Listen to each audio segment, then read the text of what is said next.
It's like the excitement of drama players that they feel each time they go on the scene. So it's a good kind of excitement. Yeah, we will be talking about emotional intelligence and the effect of emotional intelligence to our lives. While talking about effectiveness, let me just remind you the famous book of Dr. Stephen Covey. I believe you all know about this book. And in this book, the author, in the second chapter, invites the reader to a funeral ceremony. And suddenly he says, it's your funeral.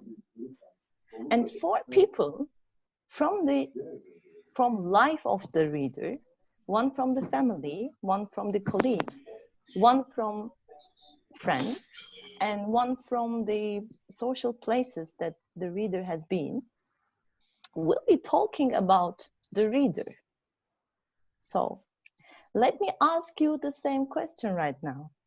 If it was your funeral, and if people would be talking about you, what would you like them to tell about you? In other words, what kind of life you would like to have lived, actually?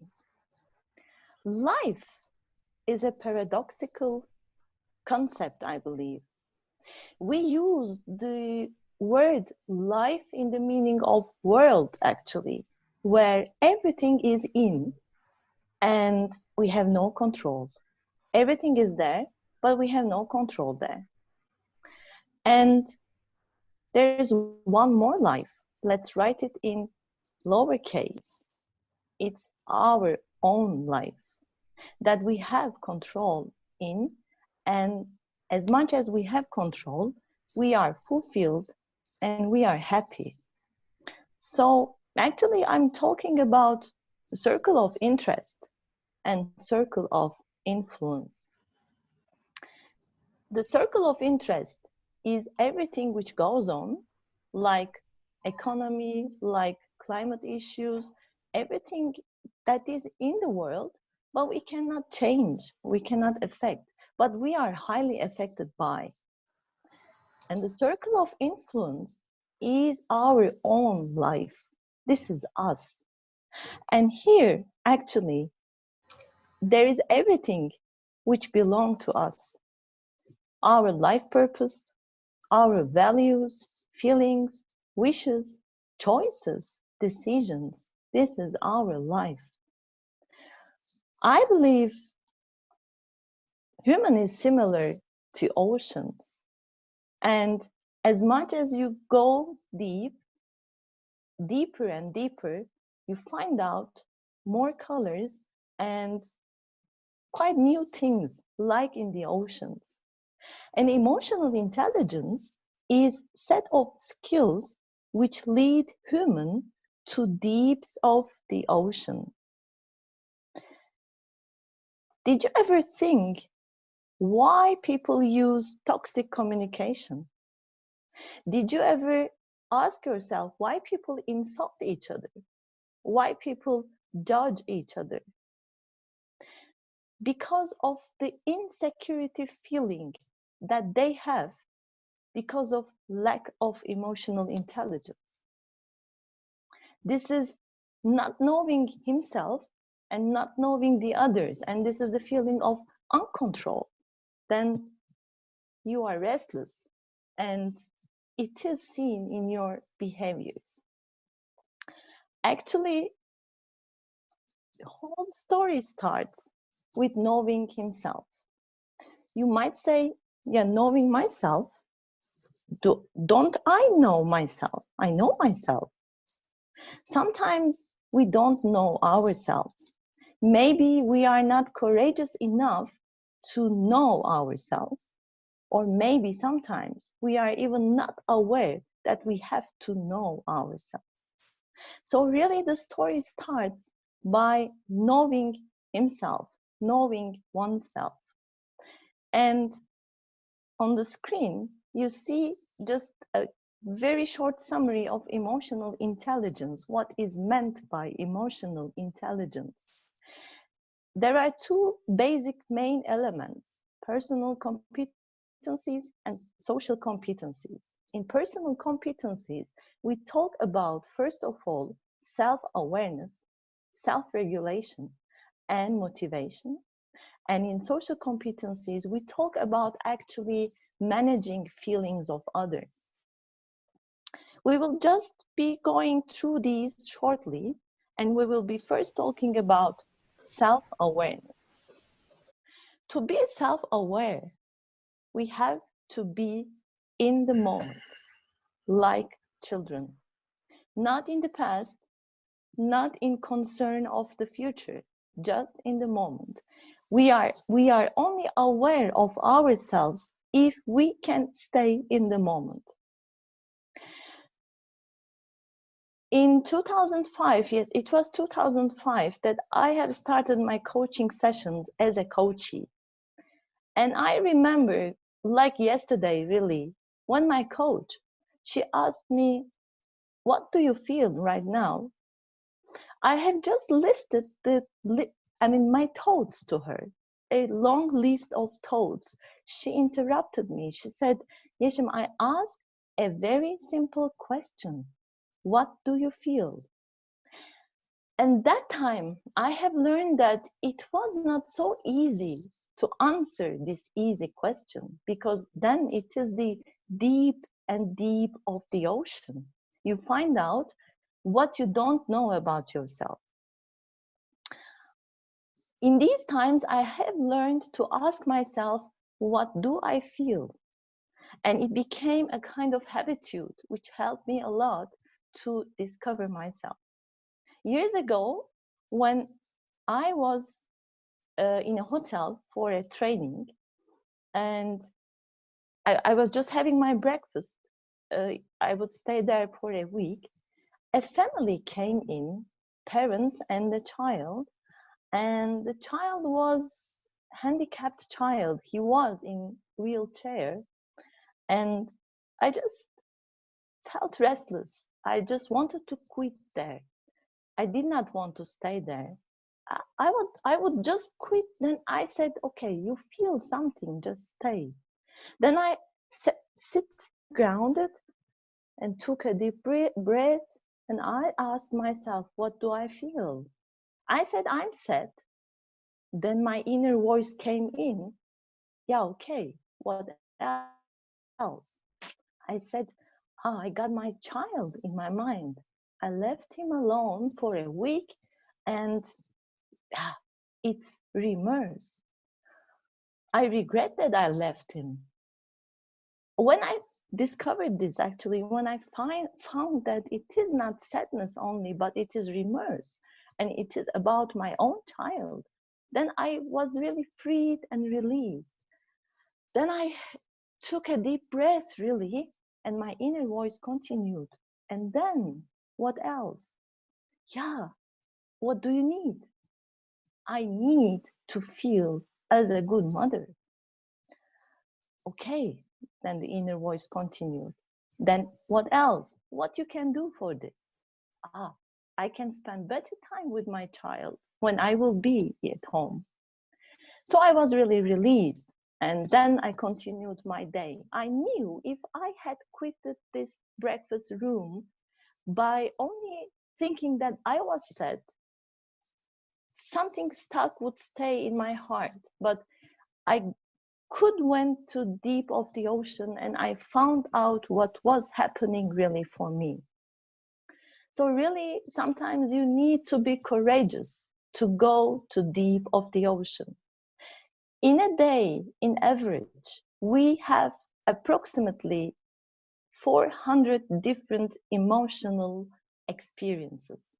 And think about that. How many of them we are aware actually?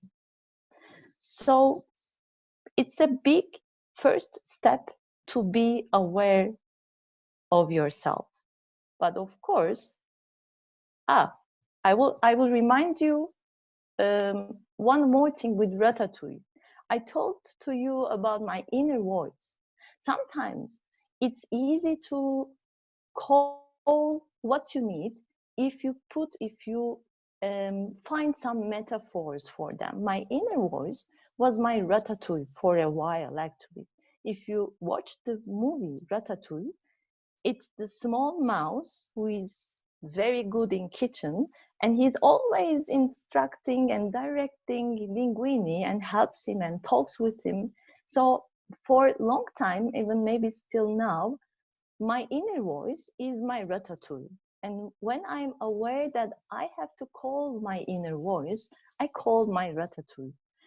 It's a way of remembering, actually. If you know how to name it and how to call it, then it is easy to help yourself. So in self-awareness, if we make a summary, we have to know what do we feel, and we have to find out what do we need. And it's important to define the feeling and to name it, and even to write it, because writing is bringing the subconscious and consciousness together. Then you are aware much more things than you even cannot imagine. So this is the big step, the self-awareness stage. But of course, it is not enough. We may be self-aware, but we may not bring it to life. To bring it to life, actually, we need one more thing. We need self-regulation. And yeah, we need to drive our lives. And if we speak about driving our lives, maybe it is good to make a small summary about the brain. We talk about two parts of the brain. We have an emotional brain and a rational thinking brain. The thinking brain is the rational and clever part of us, actually. It makes decisions regularly, rationally, it makes analysis. And then we have an emotional brain, which is more actually excited and emotional. And amygdala, the emotional brain, is actually there to protect us from all threats and dangers. Amygdala, during our whole life, archives all our emotional experiences. All emotional experiences, but especially the bad ones. And it archives one more thing. It archives our reactions that we have given in case of these bad emotions. And in present time, whenever we have a new bad emotion, a new fear, a new concern, a new anger, then it goes to archive. It says, hey, look, in the past, you had a similar emotional experience and you reacted like this. Take this reaction, give it again, and survive. So it is there to protect us. Maybe in the past times, for the primitive human, it served a lot because this is the fight or flight moment. But in modern times, in social relations, the reaction of amygdala puts us in very difficult position. So when the stress is up in human, then the hormones which are released call amygdala for the duty, and then we might be in trouble. Now I will show you a movie, but not in your monitors, but just in your brain. So please close your eyes and come with me to the place that we will go together. Just please close your eyes. We are now in the dining room of a house. And in this dining room, a table is prepared for the guests. And the woman hurries up between the dining room and the kitchen. She prepares quickly a dinner for tonight. This woman is actually a business person at the same time. She spent many hours last week in the office and she's tired. There is a baby at home of 14 months and yeah, last night he did not sleep at all. And the woman is really right now exhausted and she's trying to get prepared for the guests. While she is going and coming between kitchen and the dining room, suddenly the husband appears in the dining room in front of the table and he says, oh dear, this tablecloth, why did you put this? It doesn't fit with the plates. At this moment, the woman is just entering from the kitchen to the dining room with a carafe in hand. And then the last sentence of the husband echoes and echoes in the ears of the woman. Ah, dear, this tablecloth, it did not fit with the plates. Just, I stop the movie here, but don't open your eyes. Just please make your own scenario. How this woman could react with his amygdala, with her amygdala, or could she manage to give the reaction issue to the rational brain? Would there be a family disaster, or would there be a very nice evening with the guests?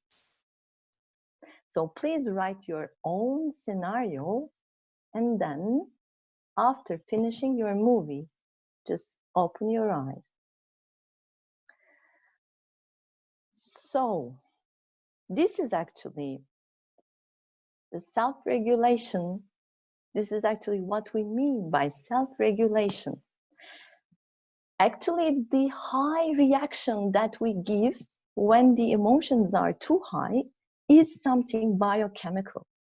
And what we need is to remember this, is to be aware of this. When you are angry, just anyhow, in any way, remind yourself that you have to stop. And after this, then you are powerful because you have stopped the amygdala, and then now you have time, you have space for making your choice, making your selected rational reaction and decision. When the emotions are high, we cannot think properly, but it does not mean stopping, does not mean that we have to suppress our emotions. It is not suppressing. It is being aware that it is there. And then I say to my anger, hey, my anger, I will handle you later. Just stop there. Wait for me. And then when you are calmed down, go to a place, go to a thinking place. It might be a thinking chair, it might be a thinking palace, whatever it is. And then ask yourself, what was behind this anger? What happened? What triggered me? The voice, the words, the look of my husband, or whatever. But what triggered me? And then ask yourself, how did I justify myself, my anger? Because our thoughts justify ourselves, our behaviors actually. Then we become one more step powerful in emotional intelligence, meaning. So after developing these two very basic competencies, personal competencies, if you remember in our list, there was motivation. Motivation is what makes us get up in the morning, our inner power, our reason of being, our reason of life. So there are our values and our life purpose.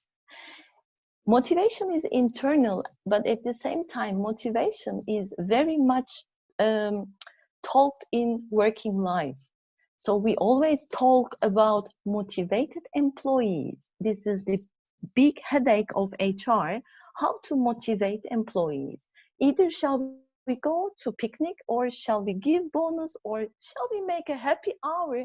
Yeah, all of them work, but it doesn't give motivation. It gives happiness, temporary happiness to the employee. If the employee will be somehow motivated, it must, she or he must find out the place or the job that he can stay in flow. So this is what you do one without looking to your watch. To be in the flow. To be in the flow is to be motivated. So what is the relation between motivation and the emotional intelligence? The people whose emotional intelligence are high have to know, actually find out what motivates them. They are searching for the things in which they find a meaning. They don't go to a corner and they don't cry for their bad destiny, but they fight. So this is the motivation. So in aircrafts, which we cannot take in these days, unfortunately, the aircrafts, you remember the announcement. It says, put your own mask first, and then you will help the others.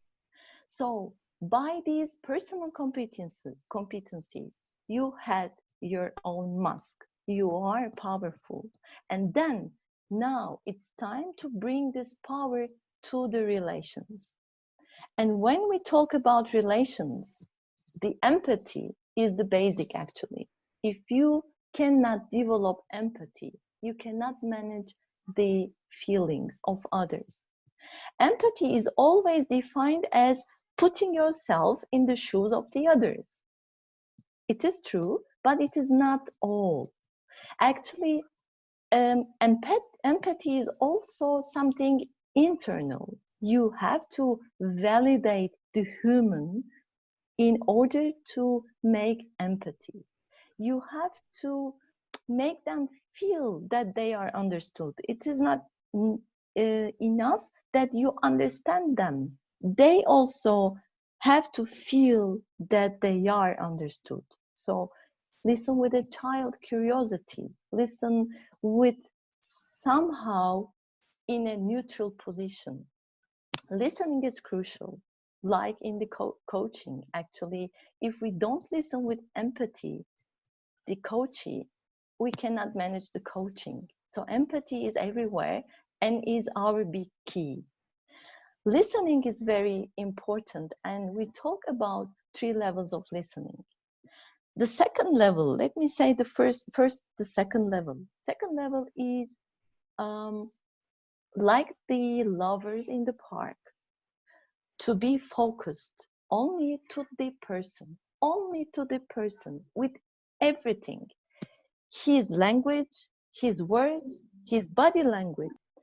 And the third level of listening is focusing to the person, okay, what he says and what he doesn't say even, and also what's going around, what is in the air. Be aware what is in the air, because the figure is meaningful only on the ground, only within the context. And now, right now, if you listen to me, while listening to me, just ask yourself what's going on in your own itself. What's going on? Do you tell something about yourself while I'm talking? Do you have different things in mind? Let's say, after this seminar, after this meeting, I have to prepare this and that. Empathy. I did not call my mother so long. I have to a little bit take care of her. if you have such things in mind right now, you are not listening to me effectively. You are not listening to me in neither second or nor third level.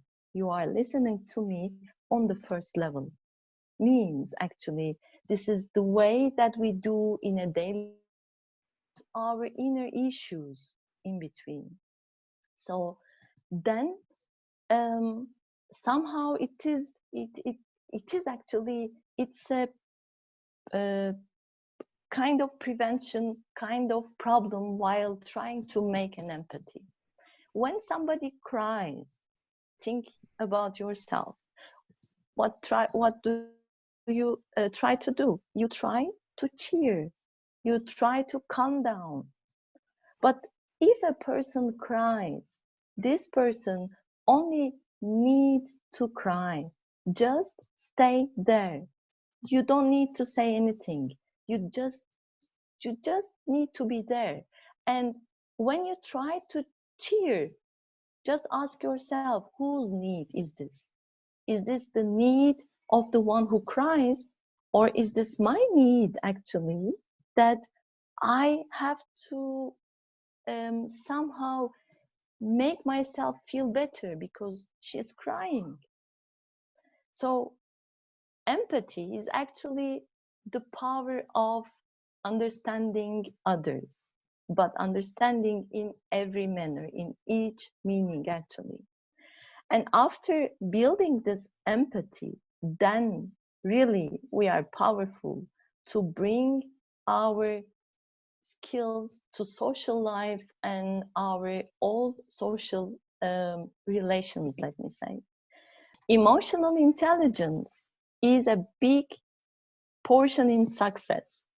And it is well known now that it is much more useful than IQ. And it is known also that people with emotional intelligence, they are successful in, as you see the percentage, it is 58% of the jobs that they do. So emotional intelligence is what we need for our life, for our quality of life, and also the work life. Think about a sales issue. You try to sell something. You cannot sell only showing the facts to the buyer. You have to be aware about the conditions of the buyer, about the feelings of the buyer, so that you can impact, so that you can convince. So just to use time effectively, I come to my last slide. As Stephen Covey says, life is 10% what happens to you and 90% how you react to it. And emotional intelligence is actually our big power, how we manage and how we are successful in our reactions. So thank you for listening and your patience.